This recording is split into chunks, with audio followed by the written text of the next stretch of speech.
ಈಗ ಜಯಂತ್ ಅವರಿಗೆ certified copy ಸಿಕ್ಕಿದೆ ಮಾನ್ಯ ಬೆಳ್ತಂಗಡಿ ನ್ಯಾಯಾಲಯದಿಂದ. 1100 ಪುಟದ ಒಂದು ವರದಿ ಸಿಕ್ಕಿದೆ ಬೆಳ್ತಂಗಡಿ ನ್ಯಾಯಾಲಯದಿಂದ.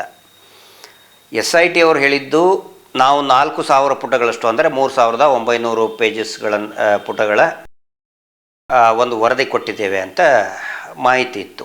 ಈಗ ಜಯಂತ್ ಅವ್ರಿಗೆ ಸಿಕ್ಕಿದ್ದು ಬರೀ 1100 ಪೇಜ್ಗಳು, ಅಂದರೆ 75 ಮುಕ್ಕಾಲು ಭಾಗ ವರದಿ ಇನ್ನೂ ಸಿಕ್ಕಿಲ್ಲ. ಅದು ಬಹುಶಃ ಗೌಪ್ಯತೆ ಕಾರಣಕ್ಕಾಗಿನೋ ಅಥವಾ ಈ ಹಂತದಲ್ಲಿ ಇರಬೇಕಾದ್ರೆ ಅದು ಕೊಡಬಾರ್ದು ಅನ್ನುವಂಥ ಒಂದು ನಿಯಮನೋ ಯಾವುದೋ ಒಂದು ಕಾರಣಕ್ಕಾಗಿ ಅವ್ರು ಕೊಟ್ಟಿಲ್ಲ. ಅಂದರೆ ಈಗ ಜಯಂತ್ ಅವ್ರ ಹತ್ರ ಸಿಕ್ಕಿದ್ದು ಅಪೂರ್ಣ ವರದಿ, ಇದು ಎಲ್ರಿಗೂ ಕೂಡ ಗೊತ್ತಿರಲಿ. ತಾವು ಕೇಳ್ದಂಗೆ ಏನೋ ಇದೆ ಅದರಲ್ಲಿ, ಏನೋ ವದಂತಿಗಳಿತ್ತಲ್ಲ, ಅದರ ಬಗ್ಗೆ ಸುಮಾರು ಜನ ಕೇಳ್ತಾ ಇದ್ದಾರೆ. ಚಾರ್ಜ್ ಶೀಟ್ ಹಾಕಿದ್ದೀವಿ, SIT ಅವರು ಚಾರ್ಜ್ ಶೀಟ್ ಹಾಕಿದ್ದೀವಿ ಅಂತ ಹೇಳಿದ್ರು.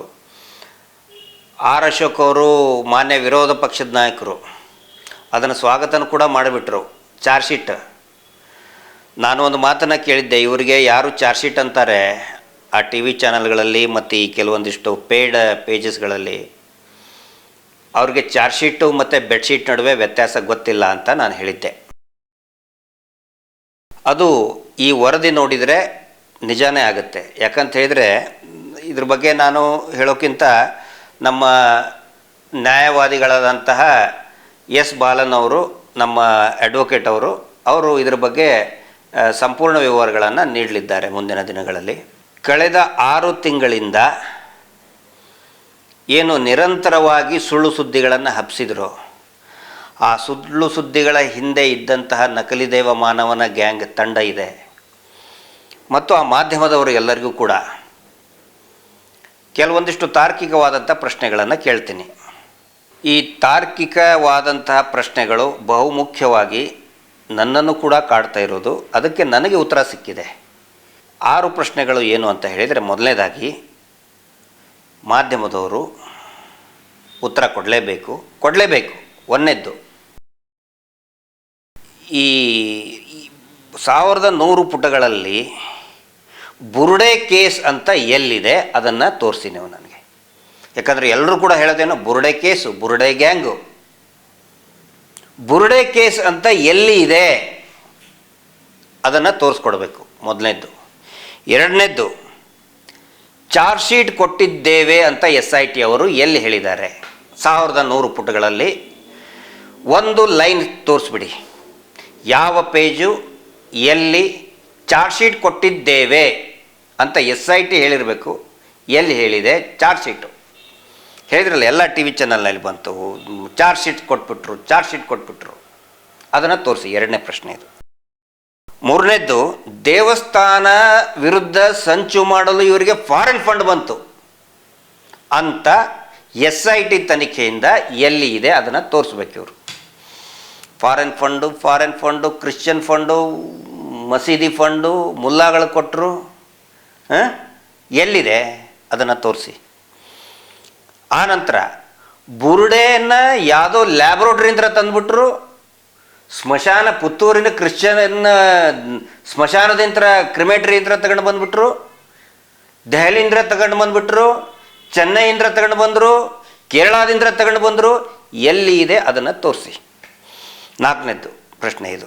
5ನೇದ್ದು, ದೇವಸ್ಥಾನದ ವಿರುದ್ಧ ಷಡ್ಯಂತ್ರ ಮಾಡಿದ್ದಾರೆ ಅಂತ ತನಿಖೆಯ ಆಧಾರದ ಮೇಲೆ, ಸಾಕ್ಷ್ಯ ಆಧಾರದ ಮೇಲೆ SIT ಅವರು ಎಲ್ಲಿ ಹೇಳಿದ್ದಾರೆ ಈ ವರದಿಯಲ್ಲಿ ಅದನ್ನು ತೋರಿಸ್ಬೇಕು. ಯಾಕಂತ ಹೇಳಿದರೆ ಇದು ನಿಮಗೂ ಕೂಡ ಸಿಗುತ್ತೆ. ಈ ವರದಿ ನಮಗೆ ಸಿಕ್ಕಿದೆ ಅಂದರೆ ನಾಳೆ ನಿಮಗೂ ಸಿಗುತ್ತೆ. 6ನೇದ್ದು, ಬಹುಮುಖ್ಯವಾಗಿ ಧರ್ಮಸ್ಥಳದ ದೇವಸ್ಥಾನದ ಆಡಳಿತ ಮಂಡಳಿಗೆ, ಅದರ ಮುಖ್ಯಸ್ಥರಿಗೆ ಕ್ಲೀನ್ ಚಿಟ್ ಕೊಟ್ಟಿದ್ದೇವೆ ಅಂತ SIT ಅವರು ಯಾವ ಪುಟದಲ್ಲಿ ಹೇಳಿದ್ದಾರೆ ಅದನ್ನು ತೋರಿಸ್ಬೇಕು. ಇದು 6ನೇ ಪ್ರಶ್ನೆ. ಇದೇ 6 ಪ್ರಶ್ನೆಗಳ ಮೇಲೆ ತಾನೇ ಎಲ್ಲ TV ಚಾನಲ್ನವರು ನಿರಂತರವಾಗಿ ನಮ್ಮ ಬಗ್ಗೆ ಕೆಟ್ಟದಾಗಿ ಬುರುಡೆ ಗ್ಯಾಂಗು, ಬುರುಡೆ ಕೇಸು, ಷಡ್ಯಂತ್ರ SIT ಅವರು ಎಲ್ಲಿ ಹೇಳಿದ್ದಾರೆ ಅದನ್ನು ತೋರಿಸಲೇಬೇಕು.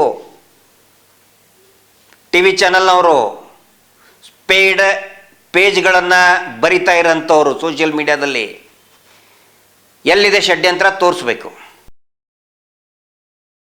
ಇದರಲ್ಲಿ ಈ ವರದಿಯಲ್ಲಿ ನಮಗೆ ಸಿಕ್ಕಂತಹ 1100 ಪುಟಗಳ ವರದಿಯಲ್ಲಿ ಏನಿದೆ ಅಂತ ಹೇಳಿದರೆ, ಅತಿ ಹೆಚ್ಚು ಬರೀ ಹೇಳಿಕೆಗಳಿದೆ. ನಂದು ಹೇಳಿಕೆ ಇದೆ, ಜಯಂತ್ ಅವ್ರದ್ದು ಹೇಳಿಕೆ ಇದೆ, ಈ ಥರ ಸುಮಾರು ಜನರ ಹೇಳಿಕೆಗಳಿದೆ. ಇವ್ರು ಏನು ಮಾಡ್ತಾ ಇದ್ದಾರೆ ಈಗ, ನಕಲಿ ದೇವಮಾನವನ ಗ್ಯಾಂಗ್ ಏನಿದೆಯಲ್ಲ, 7 ಎಕರೆ 59 ಸೆಂಟ್ಸ್ ಜಾಗೆ, ಇದು ಭೂರಹಿತ ಕೃಷಿಕ, ಭೂರಹಿತ ಬಡವ ಅಂಥೇಳಿ ಫೋರ್ಜಡ್ ಒಂದು ಡುಪ್ಲಿಕೇಟ್ 420 ದಾಖಲೆಯನ್ನು ಸೃಷ್ಟಿ ಮಾಡಿ ಅಷ್ಟು ಜಾಗೆ ಸರ್ಕಾರದ ಹೊಡ್ಕೊಂಡ್ರಲ್ಲ, ಅವರು ಮಾಡ್ತಾ ಇರುವಂಥ ಕುತಂತ್ರ, ಅದು ಕೂಡ ಇಲ್ಲೇ ಕೈ ಚಳಕ, ಆ ಕೈ ಚಳಕವನ್ನು ಇಲ್ಲಿನೂ ಕೂಡ ತೋರಿಸ್ತಾ ಇದ್ದಾರೆ. ಇದು ಹಿಂದೂ ದೇವಸ್ಥಾನವೇ ಅಲ್ಲ ಅಂತ ಸುಪ್ರೀಂ ಕೋರ್ಟಿಗೆ ಸುಳ್ಳು ಮಾಹಿತಿಯನ್ನು ಕೊಟ್ಟಂತಹವರೇ ಆ ಏನು ಕೈ ಚಳಕ ತೋರಿಸಿದ್ರಲ್ಲ, ಆ ಕೈ ಚಳಕವನ್ನು ಇಲ್ಲಿ ತೋರಿಸ್ತಾ ಇದ್ದಾರೆ. ಕಳೆದ ಒಂದು 2-3 ದಿನದಿಂದ ನಾನು ನೋಡ್ತಾ ಇದ್ದೇನೆ ಇವರ ಸೋಷಿಯಲ್ ಮೀಡಿಯಾ ಪೇಜಸ್ಗಳನ್ನು. ಬಹುಶಃ ಅದು ನಾಳೆ ಕೂಡ ಪ್ರಮೋಷನ್ ಸಿಗುತ್ತೆ. ಅದಕ್ಕೆ ಸೋಷಿಯಲ್ ಮೀಡಿಯಾದಿಂದ ಪ್ರಮೋಷನ್ನು ಡಿಮೋಷನ್ನು ಗೊತ್ತಿಲ್ಲ, ಟಿ ವಿ ಚಾನಲ್ನಲ್ಲೂ ಬರ್ತದೆ. ತುಂಡುಗಳನ್ನು ಹಾಕ್ತಾ ಇದ್ದಾರೆ. ಆ ತುಂಡುಗಳನ್ನು ಹಾಕಿ ಇದೇ SIT ವರದಿ ಅಂತ ಹೇಳುವಂತಹ ಸುಳ್ಳುಗಳನ್ನು ಸತ್ಯ ಅಂತ ಬಿಂಬಿಸುವಂಥ ಪ್ರಯತ್ನ ಮಾಡ್ತಾ ಇದ್ದಾರೆ. ಆ ತುಂಡುಗಳನ್ನು ಹಾಕುವಂತಹ ಸತ್ಯ ಹರಿಶ್ಚಂದ್ರನ ತುಂಡುಗಳಿಗೆ ನಾನು ಕೇಳ್ಕೊಳ್ತಾ ಇದ್ದೀನಿ, ನೀವು ಹಾಕ್ತಾ ಇರುವಂತಹ ಏನು ಹೇಳಿಕೆಗಳಿದೆಯಲ್ಲ, ಆ ಹೇಳಿಕೆಗಳು SIT ಕಚೇರಿಯಲ್ಲಿ ಸಾಕ್ಷಿದಾರರಿಗೆ ಹೆದರಿಸಿ ಬೆದರಿಸಿ ಇದೇ ರೀತಿ ಹೇಳಬೇಕು ಅಂತ ಹೇಳಿ ಅವ್ರ ಕಡೆಯಿಂದ ಹೇಳಿಕೆ ಕೊಡಿಸಿ ಆ ಹೇಳಿಕೆಗಳನ್ನು ನೀವುಗಳು ಹಾಕ್ತಾ ಇದ್ದೀರಿ. ಡಿ ಗ್ಯಾಂಗ್ನವ್ರಿಗೆ ಹೇಳ್ತಾ ಇದ್ದೀನಿ ನಾನು.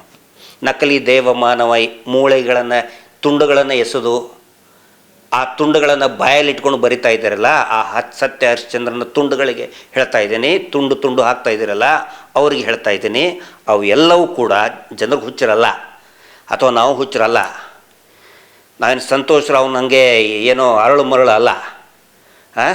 ಯಾವುದ್ಯಾವುದೋ ತುಂಡು ಅರ್ಧರ್ಧ ತುಂಡು ಹಾಕಿ ಅದು ಯಾವುವು ಕೂಡ SITಯ ವರದಿಯ ಭಾಗ ಅಲ್ಲ. ಅವು ಬರೀ ಸ್ಟೇಟ್ಮೆಂಟ್ಗಳು. ಅದು ಹೇಗೆ ಅನೇಕ ಜನ, ಒಂದು 50 ಜನ 100 ಜನಕ್ಕೆ ಕರೆಸಿದಾರಪ್ಪ ಅಲ್ಲಿ. ಬರೀ ನಾವಿಷ್ಟೇ ಅಲ್ಲ, ಒಂದು 100 ಜನ ಬಂದು ಹೇಳಿಕೆ ಕೊಟ್ಟಿದ್ದಾರೆ. ಅದರಲ್ಲಿ ಒಂದಷ್ಟು ಜನ, ಒಂದು 10-20 ಜನ ಹೆಂಗಿದ್ದಾರೆ ಅಂತ ಹೇಳಿದರೆ, ಕಮೋಡ್ ಮೇಲೆ ಕೂತ್ಕೊಂಡ್ರು ಕೂಡ ಪರಮ ಪೂಜ್ಯ ಕಾಮಂದರು ಅಂತ ಹೇಳ್ಕೊಂಡೇ ಕೆಲಸ ಸ್ಟಾರ್ಟ್ ಮಾಡ್ತಾರೆ. ಅಂಥವ್ರ ಕಡೆ ಅಂತಲೂ ಕೂಡ ಹೇಳಿಕೆ ತಗೊಂಡಿದ್ದಾರೆ. ಆ ಹೇಳಿಕೆ ತಗೊಂಡು ನೋಡಿ ಇದು ಹಿಂಗಂದರು, ಇವರು ಹಿಂಗಂದರು, ಅದು ಬೇಡ ನಮಗೆ. SIT ತನಿಖೆ ಆಧಾರದ ಮೇಲೆ SIT ಕನ್ಕ್ಲೂಷನ್ ಏನಿದೆ, ಏನಾದರೂ ಇದೆಯಾ? ಯಾವುದೂ ಕೂಡ ಅದರಲ್ಲಿಲ್ಲ. ಬರೀ ಹೇಳಿಕೆಗಳು ಮಾತ್ರ. ಪೊಲೀಸರ ಮುಂದೆ ಕೊಟ್ಟಂಥ ಹೇಳಿಕೆಗೆ ಯಾವುದೇ ನ್ಯಾಯಾಲಯದಲ್ಲಿ ಯಾವುದೇ ಬೆಲೆ ಕೂಡ ಇರುವುದಿಲ್ಲ. ಇದು ಎಲ್ರಿಗೂ ಕೂಡ ಗೊತ್ತಿರಲಿ. ಅಂದರೆ ಇವ್ರು ಹಾಗೆ ಈ ಹಿಂದೆ ಮಾಡ್ದಂಗೆ ಸಂತೋಷ್ ರಾವ್ನ ಹೇಗೆ ಹೇಳು ನೀನೇ ಮಾಡಿದೆ ಅಂತ ಹೇಗೆ, ಈಗ ಸಂತೋಷ್ ರಾವ್ನ ಇದರಲ್ಲೇನು ಕೂಡ ಹಾಗೆ ಬರ್ಸ್ಕೊಂಡಿದ್ದಾರೆ. ವೇದವಲ್ಲಿ ಪ್ರಕರಣದಲ್ಲಿ ಕೂಡ ಹಳೆಯವ್ರ ಕಡೆ ಅಂತ ಕೂಡ ಹಾಗೆ ಬರ್ಸ್ಕೊಂಡಿದ್ದಾರೆ, ನಾನೇ ಮಾಡಿದ್ದು ಅಂತೇಳಿ ಎದುರಿಸಿ. ಇಲ್ಲಿ ಕೂಡ ಅದನ್ನೇ ಮಾಡಿದ್ದಾರೆ. ಅದು ಬೇಡ. ತನಿಖೆ ಆಧಾರದ ಮೇಲೆ ಏನಾದರೂ ಸಿಕ್ಕಿದೆಯಾ? SIT ಏನಾದರೂ ಕನ್ಕ್ಲೂಷನಿಗೆ ಬಂತಾ? ಯಾವ ಕನ್ಕ್ಲೂಷನ್ ಕೂಡ ಬಂದಿಲ್ಲ. ನೀವು ಹೇಳ್ತಾ ಇದ್ರಲ್ಲ ವರದಿ, ಆ ತುಂಡಲ್ಲಿ ತೋರಿಸ್ರಿ, ಕ್ಲೀನ್ ಚಿಟ್ ಅನ್ನೋ ತುಂಡು ಎಲ್ಲಿದೆ? ಷಡ್ಯಂತ್ರ ಮಾಡಿದ್ರು ಅಂಥೇಳಿ SIT ಎಲ್ಲಿ ಬರೆದಿದೆ ಅದನ್ನು ತೋರಿಸಿ. ಬುರುಡೆ ಕೇಸ್ ಅಂತ ಎಲ್ಲಿದೆ ಅದನ್ನು ತೋರಿಸಿ. ಅಲ್ಲಿ ಇರುವುದು ಕ್ರೈಮ್ ನಂಬರ್ 39/2025 ಧರ್ಮಸ್ಥಳ ಕೇಸಸ್ ಅಂತ ಇರೋದು. ಆ ನಂತರ NCR ನಂಬರ್ 69 ಅಂತ ಇರೋದು, ನಾನ್ ಕಾಗ್ನೈಸಬಲ್ ರಿಜಿಸ್ಟರ್ ಅಂತ ಇರೋದು. ಇದರಲ್ಲಿ ಏನು ವರದಿದೆ, ಅದರಲ್ಲಿ ಹೇಳಿಕೆಗಳಿದೆ. ಆನಂತರ ಚಿನ್ನಯ್ಯನನ್ನು ನ್ಯಾಯಾಲಯಕ್ಕೆ ಪ್ರೊಡ್ಯೂಸ್ ಮಾಡಿದ್ದಿದೆ. ನ್ಯಾಯಾಧೀಶರು ಹಿಂಗೆ ಹೇಳಿದರು, 14 ದಿನ ಕಸ್ಟಡಿ ಕೊಡೋಕೆ ಹೇಳಿದರು, ಅವ್ನು ಕರ್ಕೊಂಡೋಗಿ ಅಲ್ಲಿ ತಗೊಂಡ್ಬಿಟ್ವಿ. ಇದರಲ್ಲಿ ಚಿನ್ನಯ್ಯ ಹೇಳಿಕೆ 164 ಅಂದರೆ 183 BNS ಕೂಡ ಇಲ್ಲ. ಅವನು ಉಲ್ಟಾ ಹೊಡೆದ ಮೇಲೆ ಹೆದರಿಸಿ ಅವನಿಗೆ ಹೇಳಿಸಿದ್ದ ಅದು ಕೂಡ ಇಲ್ಲ. ಇರೋವು ಯಾವುದು? ಚಿನ್ನಯ್ಯನ ಹೆಂಡ್ತಿ ಹಿಂಗಂದ್ಲು, ಅವಳ ತಮ್ಮ ಹಿಂಗಂತ ಹೇಳಿದ, ಅವನ ಅಳಿಯ ಹಿಂಗಂತ ಹೇಳಿದ. ಅದನ್ನು ತಗೊಂಡು ನಾವು ಏನು ಮಾಡಬೇಕಾಗಿಲ್ಲ. SIT ಕನ್ಕ್ಲೂಷನ್ ಯಾವುದು ಕೂಡ ಕೊಟ್ಟಿಲ್ಲ. ಇನ್ನು 3,000 ಪುಟದಲ್ಲಿ ಚಿನ್ನಯ್ಯ ಕೊಟ್ಟಂತಹ ಮೊದಲನೆಯ ಹೇಳಿಕೆ, ನ್ಯಾಯಾಧೀಶರ ಮುಂದೆ ಕೊಟ್ಟಂತಹ ಮೊದಲನೆಯ ಹೇಳಿಕೆ, ಅದರಲ್ಲಿ ಇವರು ಎಲ್ಲ ಜಾತಕನೂ ಕೂಡ ಇದೆ, ಅದನ್ನು ಕೊಟ್ಟಿಲ್ಲ. ಯಾರ್ಯಾರ ಮೇಲೆ ತನಿಖೆ ಮಾಡಿದರು, ಕರೆಸಿದರು, ಅವೆಲ್ಲವೂ ಕೂಡ ಇದೆ, ಅದನ್ನು ಕೊಟ್ಟಿಲ್ಲ. ಅದು ಕೂಡ ಇವತ್ತೆಲ್ಲ ತಾಳ್ಮೆ ಇರಬೇಕು, ನಾಳೆ ಬಂದೇ ಬರ್ತದದು. ಟ್ರಯಲ್ ಸ್ಟೇಜ್ನಲ್ಲಿದ್ದಾಗ ಅದು ಖಂಡಿತ ಬಂದೇ ಬರ್ತದೆ.